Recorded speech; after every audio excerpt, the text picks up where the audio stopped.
Welcome to new TV Telugu. Heroine Nidhi Agarwal కు Lulu మాల్లో the Raja sub cinema పాట విడుదల సందర్భంగా చేదు అనుభవం ఎదురైన విషయం తెలిసిందే. ఇప్పుడు హైదరాబాద్ లో ఓ షోరూమ్ ఓపెనింగ్ సందర్భంగా అలాంటి అనుభవమే సమంతకు ఎదురైంది. ఈ కార్యక్రమం ముగిశాక తిరిగి వెళుతున్న ఆమెను చూసేందుకు అంతా ఒక్కసారిగా దూసుకువచ్చారు. దాంతో తన వ్యక్తిగత సెక్యూరిటీ సహాయంతో అతి కష్టం మీద అక్కడి నుంచి ఆమె బయటపడ్డారు. ఈ ఘటన తాలూకు వీడియో బయటకు రావడంతో నెట్టింట వైరల్ గా మారింది. దాంతో అభిమానుల ప్రవర్తనపై తీవ్ర విమర్శలు వెల్లువెత్తుతున్నాయి. హైదరాబాద్ జూబ్లీ హిల్స్ లోని చెక్ పోస్ట్ ప్రాంతంలో సిరిమల్లె శారీస్ కొత్త షోరూం ప్రారంభోత్సవానికి శామ్ ముఖ్య అతిథిగా హాజరయ్యారు.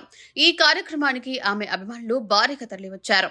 అయితే షోరూం ఓపెనింగ్ కార్యక్రమం ముగిసిన అనంతరం సమంత బయటకు వచ్చి తన కారు వద్దకు వెళుతుండగా ఫ్యాన్స్ ఒక్కసారిగా ఆమెను చూసేందుకు ఎగబడ్డారు.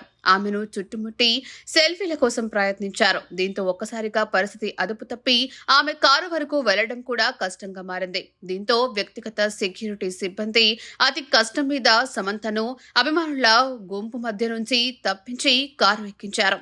ఈ ఘటనకు సంబంధించిన వీడియోలు ప్రస్తుతం సోషల్ మీడియాలో వైరల్ అవుతుండగా నెటిజన్లు తమదైన శైలిలో స్పందిస్తున్నారు.